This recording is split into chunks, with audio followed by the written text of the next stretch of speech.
chega a idade em que a gente precisa depender dos outros, né? Mas tudo bem. Eu vou contar um pouco da minha experiência e talvez alguns até se perguntem, não, mas por que está desse jeito agora, né? Mas está feliz da vida, não? Bom, eu estou muito feliz porque estou mais uma vez de volta aqui, quando esse salão começou a funcionar, que foi construído sob a direção do irmão Vanadir, que está aí presente também, não? Ele era o presidente do condomínio naquela época. Então logo se começou a pensar em reunir-se aqui. Naquele tempo, por uns 2 anos, um pouco mais, eu dirigi os trabalhos aqui também. Estou feliz por poder estar de volta e ver que tem um bom número de pessoas aqui. E praticamente a metade forma um conjunto, não? Tá bom, né? Não sei se é todas as quartas-feiras assim, mas está bonito, não? Uma coisa muito boa que está acontecendo, não? Mas eu vou logo ao assunto, porque a pessoa que me convidou disse que eu teria 30 minutos para falar, então vou ver se eu fico dentro desse esquema. Eu nunca fui de falar muito, não? Então os 30 minutos não me surpreenderam, não? Porque eu era um pregador que gostava de falar só um determinado tempo, até que todos pudessem acompanhar. Mas ele pediu que eu falasse a meu respeito um pouco, não? A minha vida. Então vou dar aqui um pequeno histórico, digamos, da minha biografia, para depois dizer algumas coisas que aconteceram no meu ministério.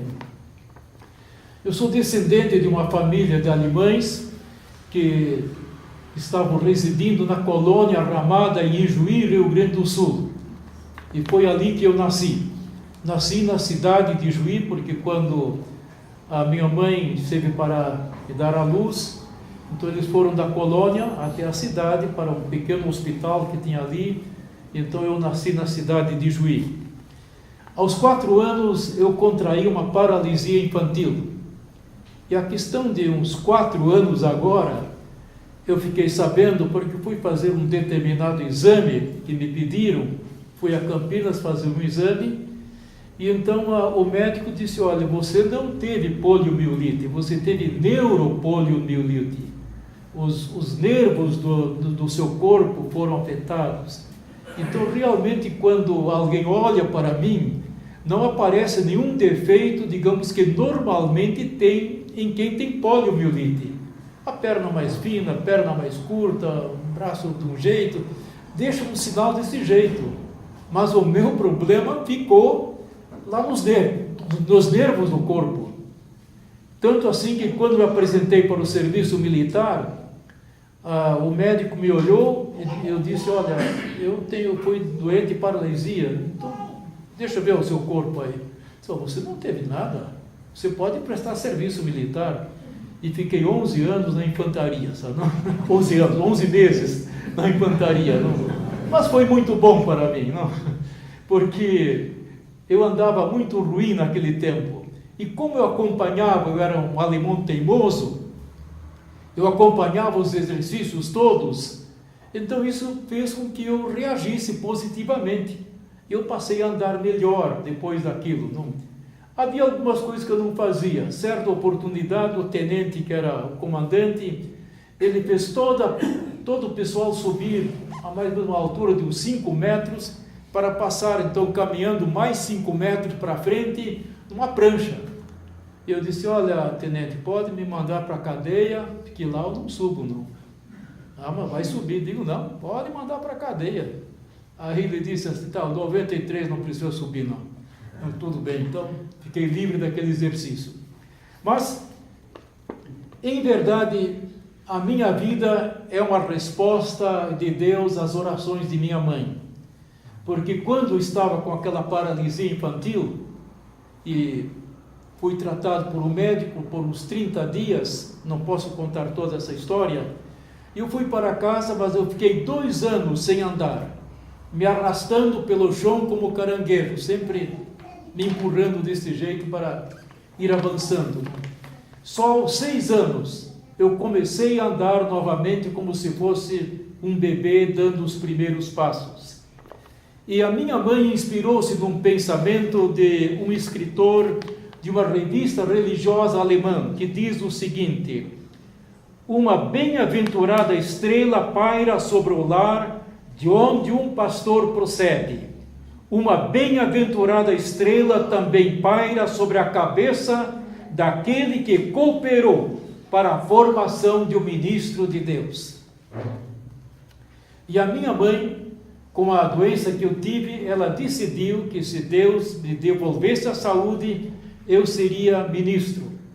E não foi fácil para ela, porque o meu pai apostatou da religião. Ele era adventista também, nasci em família adventista, mas ele apostatou por alguma razão, então ele não dava o apoio que necessitava. Então a minha mãe conseguiu ter um recurso para o primeiro ano de meu estudo no ginásio em Taquara. E depois daquilo eu fui trabalhando por minha conta e fazendo as coisas da melhor maneira, e terminei o meu estudo de ginásio naquele tempo em Taquara. Fui para São Paulo em 1951, fiz o científico e depois o teológico. Naquele tempo era o seminário, eram apenas 3 anos. Mais tarde, quando fui preceptor do IAE em 1967, como já tinham adicionado mais um ano para ser bacharel em teologia, eu fiz mais esse ano também e me tornei bacharel em teologia em 1967. Depois fui preceptor também no meu trabalho em vários lugares. E hoje eu tenho aqui alguns alunos que até estão aqui comigo. Já ficaram velhos que nem eu também, viu? Está lá o pastor Odra, até levantou a mão. O pastor Osmar está lá escondido. Mas levantou a mão também, não? O pastor Osmar Reis. Aqui o Robenildo também. Quer dizer, e tem mais alguns perdidos por aí que não estão aqui hoje, não? Mas tem mais alguns aí dentro do condomínio que já me acompanharam agora também, não?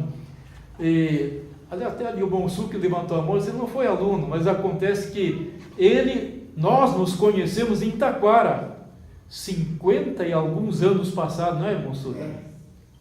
Ele tinha se convertido há pouco tempo e estava lá trabalhando em Taquara quando eu era preceptor em Taquara. O Osmar Reis era aluno lá naquele tempo e agora já está aposentado aqui com a gente também, não é isso? O pastor Odra foi em São Paulo, né? O Robenildo também, não? Muito bem. Em 7 de fevereiro de 1957, eu casei com essa moça bonita aqui, não?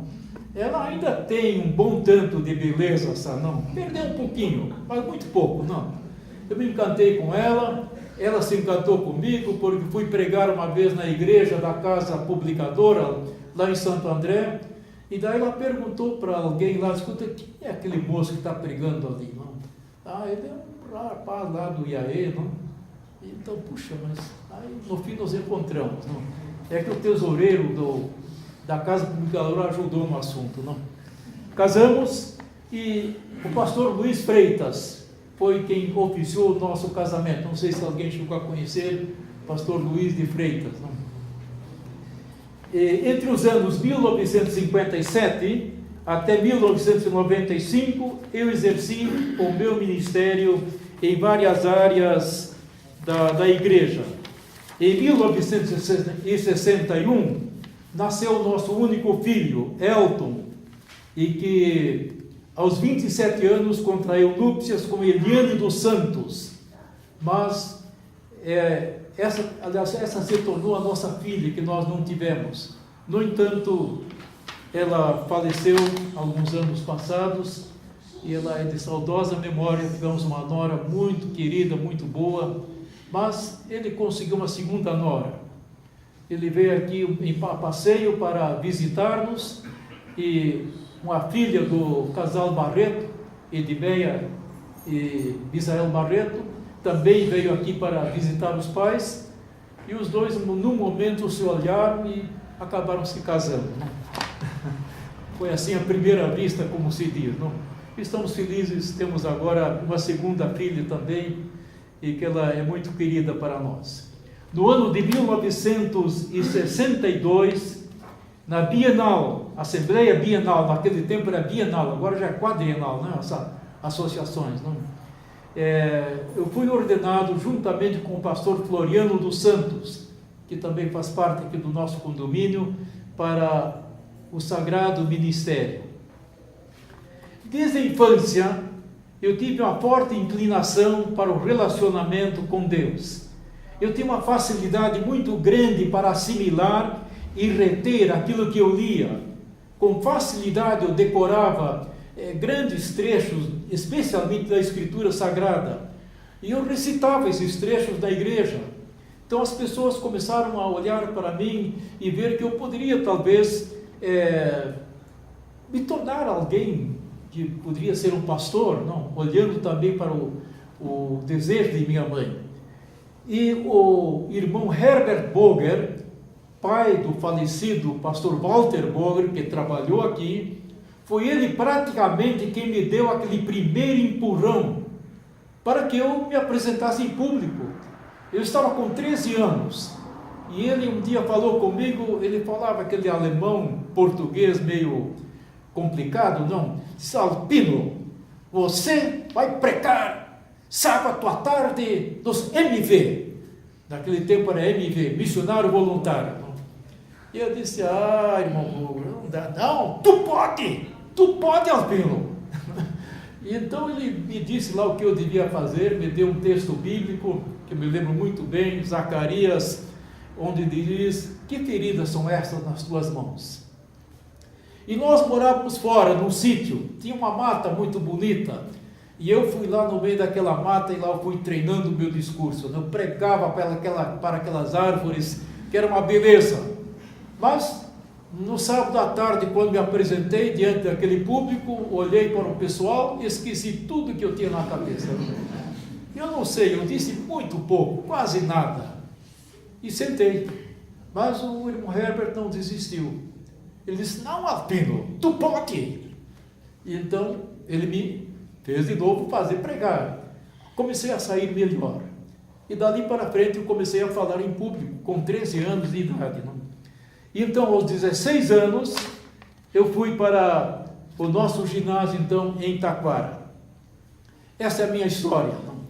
Agora, eu comecei a me preparar para a idade, digamos, de aposentadoria. Eu tenho aqui 2 textos que eu aprecio bastante nesse sentido. Um do Espírito de Profecia e um texto dos Salmos. O Espírito de Profecia de Obreiros Evangélicos, e diz o seguinte: o ministro que faz da palavra de Deus seu constante companheiro há de apresentar continuamente verdades de nova beleza. O Espírito Santo lhe encherá a mente e o coração de esperança e ânimo, e imagens bíblicas, e tudo isso será comunicado aos que se encontram sob sua instrução. Então, com esse texto eu fiquei pensando, eu vou me aposentar na ativa, mas eu vou continuar pregando. Tanto assim que quando me aposentei, logo depois disso, eu vim para cá, já estamos 15 anos aqui, morando nesse lugar, e eu conheço todas as igrejas aqui ao redor, Limeira, Conchal, Mogi, enfim, tudo que está aqui ao redor, fui pregando. Só depois que o corpo foi enfraquecendo, aí eu fui agradecendo os pedidos. Apesar que uma vez eu preguei em Arthur Nogueira, e eu falei lá em público que eu não estava me sentindo bem para ficar em pé meia hora pregando. Uma irmã na saída me cumprimentou, ela disse: pastor, mesmo sentado, continue pregando. Então, de vez em quando estou pregando sentado, não? Porque essa irmã me estimulou para isso. O outro texto de Salmo 71, versos 5 a 8, eu trago na tradução da Bíblia Viva, e diz o seguinte: tu, Senhor, Deus, és a minha esperança. Eu confio em ti desde a infância, sim, desde o meu nascimento. Tu tens sido o meu apoio. Tu me deste vida, e por isso eu canto glórias a ti a todo instante. Muita gente acha que o que me aconteceu foi um milagre, mas tudo aconteceu porque tu és o meu forte auxílio. Por isso eu te louvo com minhas palavras dia e noite. Eu dou glória a ti todo instante. Realmente, irmãos, quando Eu lembro o meu passado, aqueles 2 anos paralítico, sem poder caminhar. Então a vida é um milagre, mas tudo aconteceu porque Deus teve um propósito. E com a bênção de Deus, eu pude trabalhar 38 anos no ministério. E praticamente nesses 38 anos não tive nenhuma enfermidade, nenhum problema. Trabalhei tranquilamente. Então agora eu quero contar algumas experiências nesses minutos que ainda restam, que foram, digamos, um estímulo para mim. O meu irmão aqui falou sobre o princípio de reforma para a saúde. Não? Aos 35 anos, mais ou menos, de minha idade, por aí, eu era bem avantajado no meu físico, assim, especialmente essa parte aqui da frente. Não? E então eu me sentia mal, eu estava com a pressão alta, eu tinha colesterol alto, e complicações, e digo, mas não é possível que isso continue, não? E naquela época eu fiz um estudo profundo do Espírito e Profecia sobre os princípios de reforma para a saúde. E eu comecei a estudar e comecei a mudar o meu esquema dentro de casa. Determinado dia eu cheguei em casa e disse para minha esposa, de meu bem, você vai tirar esse prato de nosso cardápio. Ela olhou para mim e disse, olha, acreditei em tudo que você disse até agora, mas essa não. Porque eu não passava sem esse prato todos os dias. Sábado tinha que ter feijão. Se eu não tivesse feijão, não era possível, não. Mas ela disse, bom, tudo bem, vamos fazer. E então eu li um dos primeiros artigos que apareceu na revista Seleções, do Dr. Cooper, de que nós devemos fazer exercício físico. E naquele tempo ele defendeu correr, essa corrida de resistência, não? Eu era preceptor do IAE naquele tempo. E então eu pensei, bom, correr, mas onde é que eu vou correr? Na frente dos estudantes aqui eu não posso correr, não é possível. Então eu pensei o seguinte, eu vou fazer isso de outra maneira. Eu punha toda a turma para dormir, naquele tempo a gente fazia a turma dormir às 9h30, 10 horas, não? Todos tinham que se recolher. Não é como hoje que a pessoa passa a noite inteira acordada, não? Então eu recolhia o pessoal todo, eles iam dormir, e eu ia lá embaixo na horta. Quem conhece o IAE sabe que tinha uma horta lá para baixo, às 10 horas da noite. E lá eu corria no escuro, 15 a 20 minutos. Todas as noites eu ia lá e corria. Mas depois de uns 2 meses eu me senti tão bem, e eu estava já começando a emagrecer, perdendo peso. Digo, não é possível que eu corra no escuro. Eu vou começar a correr aqui na frente de todo mundo. E ali eu saí da frente do dormitório, quem conhece o IAE lá, o MASP agora, né? E passava por toda aquela avenida que vai para o dormitório das moças, até na frente do portão, voltava, tornava a ir de novo, voltava de novo. Nas primeiras vezes foi uma festa, sabe? A rapaziada que me encontrava, ô preceptor, ô pastor, o que está acontecendo? E eu não dá atenção para ninguém, ia correndo. A moçarada me via, batia a palma, porque eu estava correndo. Não? Mas acontece que dali um pouco alguns queriam saber, pastor, por que você está correndo? E eu comecei a falar. Eu falei primeiramente no dormitório, explicando por que eu corria. Não? Aí o pastor Neville Gorski, que era o diretor naquele tempo, lá no IAE, ele ouviu as minhas palestras, olha pastor, o senhor vai fazer essas palestras aqui para todo auditório. E eu fiquei falando uma semana inteira para todos os estudantes do IAE por que eu corria. E eu passei correndo mais ou menos 30 anos, enquanto as pernas aguentavam. Mas depois o Dr. Cooper disse, não, correr não é melhor, andar em marcha é melhor. Eu passei a andar em marcha, não. Então andei mais uns 5, 6 anos marchando, não. E eu dou graças a Deus por isso, irmãos. A reforma para a saúde e o exercício físico.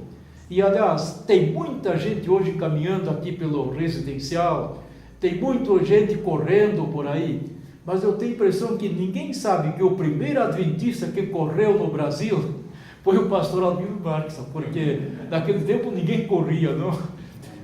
Acontece, irmãos, que quando eu saía para correr, depois que a rapaziada me via correndo ali, chegava a hora em que eu tinha 30 rapazes do meu lado para correr comigo. E depois a coisa pegou tanto fogo que era rapazes correndo de madrugada, rapazes correndo de manhã, rapazes correndo de tarde, rapazes correndo de noite. O Iaí começou a correr, todo ele, não? Quer dizer, todos procurando conservar uma melhor saúde. Bom, além disso, eu falei já que eu fiz um estudo dos princípios de saúde. Quando fui convidado pelo pastor Walter Bogar, que naquele tempo era o presidente da Associação Paranaense, a irmã Ruth está aí, estamos lembrando, né? Então, ele era o presidente da Associação Paranaense, e ele me chamou lá do Mato Grosso, para que eu assumisse o departamento de mordomia. E como eu gostava dessa questão dos princípios de saúde, isso fez bem para mim, eu tinha emagrecido uns 18 quilos, eu cheguei num ponto que um dia a minha esposa chegou e olhou para mim e disse: meu bem, trata de mudar um pouco de esquema, eu não estou enxergando bem você. Você estava gordo, mas agora está desaparecendo. Vamos tratar de pôr mais corpo nisso aí, não? Eu tinha realmente perdido praticamente 20 quilos de peso, só com o meu regime ali, não? Mas eu passei a pregar nas igrejas. Irmãos, isso foi uma revolução na Associação Paranaense. Eu confesso, irmãos, não é para meu orgulho ou presunção, mas até hoje eu não vi um movimento de reforma dos princípios de saúde como aconteceu na Associação Paranaense nos 5 anos que estivemos ali no departamento de mordomia. Somente uma experiência interessante de uma irmã, porque eu nunca falava sobre a carne. Uma vez uma pessoa disse: pastor, quando o senhor vai falar sobre a carne? Eu disse para ele: irmão, eu não estou preocupado em falar sobre o uso da carne. Eu estou preocupado em falar sobre comer da maneira certa, de acordo com as orientações de Deus. E eu falei numa igreja, a igreja de Ubiratã. Essa experiência é muito interessante. Uma família bastante abastada, uma família roça, tinha 11 filhos, família grande. E a mãe, como eles tinham bastante recurso, então ela fazia muita comida para a comida. Tinha que ter uma mesa muito farta para todos comerem bem. Mas acontece que, normalmente, daqueles 11 filhos, 2 ou 3 iam para o médico durante a semana. Iam para a farmácia procurar remédios. Não?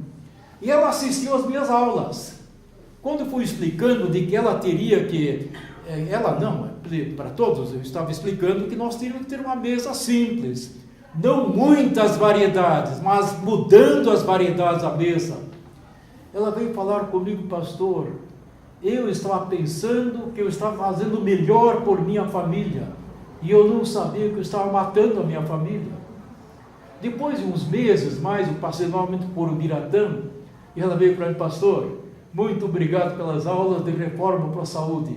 As minhas crianças não vão mais à farmácia e não procuram mais médico. Agora é dentro do regime. Irmãos, quando nós seguimos os princípios que Deus orienta, que devemos seguir, realmente a nossa saúde melhora. E eu devo dizer, irmãos, apesar de estar aqui com as pernas fracas aí, porque a paralisia talvez esteja cobrando o seu imposto agora no fim da vida, mas eu me sinto bem. Quando alguém pergunta: como é que vai, pastor? Eu digo: olha, daqui para baixo não está bom, mas daqui para cima é uma beleza, tá? Então, graças a Deus, não posso reclamar de nada, não é isso? Mas o pastor Olival falou na mordomia também, não? E eu preciso dar o meu testemunho nesse sentido também, porque a reforma para a saúde é mordomia, né? Cuidar do corpo. Agora tem a mordomia, digamos, dos nossos recursos. Acontece que antes de o pastor Bogar me convidar para assumir o departamento de mordomia, eu já tinha entendido esses princípios. E o pastor Oswaldo Azevedo, que era o presidente da União naquele tempo, ele um dia me viu pregando lá em Campo Grande sobre esse assunto, e ele levou essa notícia lá para o Paraná, para o pastor Walter Bogas: olha, pastor, se o senhor quiser uma pessoa que entende de mordomia, chame o pastor Albino. Então, foi dessa maneira que eu passei para o Paraná. E, irmãos, não é presunção também, mas em 5 anos houve uma revolução no Paraná. O pastor aqui falou de igrejas que davam 5%, 7%. Teve uma igreja, irmãos, ali, uma igreja simples, céu azul, sítio. Era uma igreja de irmãos assim, de roça, não? Uns 100 membros talvez. Para cada 100 reais que aquela igreja dava de dízimo, eles davam 150 reais nas suas ofertas. Eles não tinham recursos antes. Depois disso, aliás, a escola ia fechar. Quando eles adotaram o plano de mordomia, tudo funcionou melhor. Os recursos mudaram e também o ânimo dos irmãos mudou. A igreja de Curitiba Central, naquele tempo, não sei se hoje ainda continua sendo, era a igreja mais forte em dízimos de toda a divisão sul-americana, mas não tinha recursos para pagar as despesas que ela tinha para a sua própria manutenção. Sempre estava no vermelho. Aí apresentei, lá estava o irmão Amadeu, hoje já falecido também, era o tesoureiro. Ele era o tesoureiro da igreja. Quando apresentamos o programa ali para a igreja, uma igreja grande, e expomos tudo direitinho, temos que trabalhar bastante, porque a igreja grande sempre exige mais esforço, mas os membros entenderam o programa percentual da oferta voluntária e passaram a dar as suas ofertas de maneira percentual. Dali a alguns meses, ou talvez mais de um ano, coisa assim, um dia conversando com o irmão Amadeu, aliás, ele foi com a minha esposa, né? Ele disse: "Ô irmão, que beleza, sabe? Agora tem dinheiro de sobra aqui, não?" E a Igreja Central de Curitiba passou a construir igrejas nos bairros, porque os recursos que ela recebia, ela não mais sabia o que fazer com eles. Quando foram construir a escola, digamos, do colégio lá, externo, né? A Igreja Central de Curitiba foi que entrou com os maiores recursos, sem necessidade de estar fazendo apelos, de estar pedindo: olha, vamos construir a nossa escola, precisamos de dinheiro. Havia um programa segundo a orientação divina, e essa igreja seguiu esse programa. Então, irmãos, eu me sinto muito feliz por aquilo que foi feito dentro do programa de mordomia, tanto na experiência econômico-financeira, como também na experiência da saúde. Também os batismos naqueles anos, irmãos, cresceram, sem que fizéssemos muita promoção. Porque quando as coisas são feitas de acordo com a orientação divina, a bênção repousa sobre esse trabalho. Então, irmãos, tem 5 minutinhos, eu não vou usar todos eles, né? Mas eu quero contar uma pequena experiência, quando estava com o diretor do IAP. Lá chegou chegou um casal com 2 filhos, vieram do Rio de Janeiro para internar os 2 filhos. O André era o maior, tinha uns 15 anos, e o menor, eu já esqueci o nome dele, uns 12 anos. Não? Mas acontece que o André, quando viu, ele veio do Rio de Janeiro, e ele fazia parte daquele grupo do panca, não sei nem o que é, mas é pancada na cabeça, não, meio atordoado, não? Então, quando ele viu aquela escola lá no meio do mato, ele disse para o pai: meu pai, eu não fico aqui, mas de jeito nenhum. Mas acontece, irmãos, que o pai era pai, mas a mãe não era mãe. E a mãe queria se ver livre daqueles 2 meninos. Ela pressionava o pai para dar um jeito neles. E o jeito que ele achou pôr no internato. Irmãos, eu fiquei 4 horas conversando com o André, procurando convencê-lo para que ele ficasse no colégio e torcendo para que ele fosse embora. Porque ele tinha brinco nas orelhas, tinha um jeito todo esquisito, não? Então, mas o pai insistindo, e eu fiquei 4 horas conversando com esse menino, mas torcendo para que ele não ficasse, não? No fim de tudo, eu disse para eles: André, eu vou fazer uma proposta para você. Você vai ficar aqui no colégio 25 dias. Se depois desses 25 dias você quiser voltar para casa, eu telefono para seu pai e ele vem buscar você. Ele olhou para mim e disse: olha, pastor, eu gostei do seu jeito, gostei do senhor, e por isso eu vou ficar aqui 25 dias, mas nem um dia mais, 25 dias. Eu: tudo bem. eu já tinha tido a experiência com outros estudantes, quando era preceptor. O adolescente, ele muda muito rapidamente a sua maneira de pensar dentro de um novo ambiente. 3, 4 semanas, muda tudo. Então, o André ficou ali para ficar os 25 dias, e eu disse para o pai, antes de ele sair, aliás, para ter uma ideia, estou encurtando por causa do tempo, ele xingou o pai de tudo quanto era jeito. Então, ele dizia para o pai, olha, por causa dessa mulher malandra, sem vergonha aqui, você está rejeitando os seus filhos, o senhor devia ter respeito por nós, e foi lascando o pai, dizendo tudo que tinha que dizer.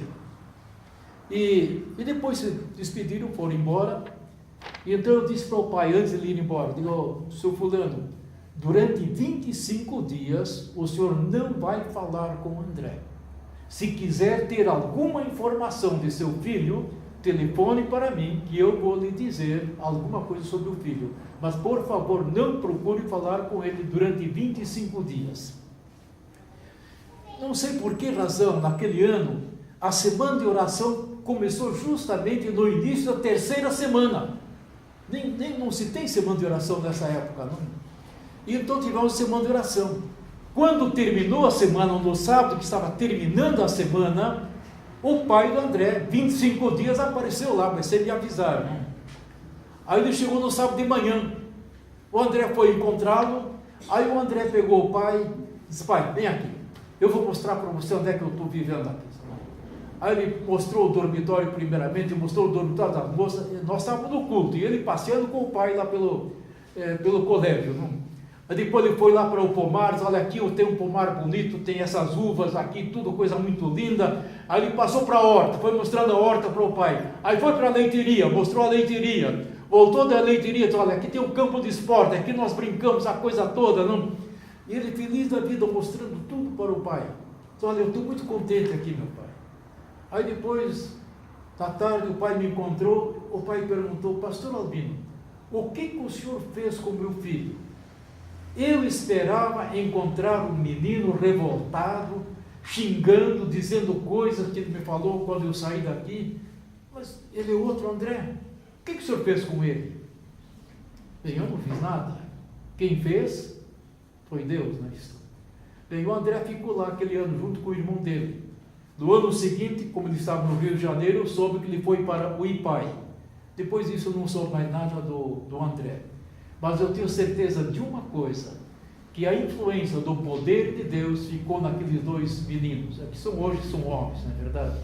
Quer dizer, o poder de Deus muda as pessoas. Então, irmãos, o último pensamento da minha experiência é São João capítulo 15, verso 11 e São João capítulo 10, verso 10. Leio na Nova Versão Internacional. Tenho-lhes dito estas palavras para que a minha alegria esteja em vocês e a alegria de vocês seja completa. Eu vim para que tenham vida e a tenham plenamente. Meus queridos irmãos, Deus quer que nós vivamos de maneira feliz. Eu confesso aos irmãos de que apesar de meus problemas, a esposa está aí, eu vivo com cara de brincalhão lá dentro de casa, não? E então brincando de jeito, ela também tem uns probleminhas lá, pois estamos nós 2 aqui, meio arrastando as pernas, mas está tudo bem, né? Graças a Deus, irmãos. Jesus disse, vocês devem ter alegria completa. E eu vim para que tenham vida abundante. Irmãos, que Deus nos abençoe, para que nós possamos desejar viver de maneira completa aqui, alegria completa aqui, vida abundante aqui, porque a vida superabundante, a alegria superabundante está esperando para cada um de nós no reino dos céus. Que Deus nos reúna lá num encontro muito cedo. Amém.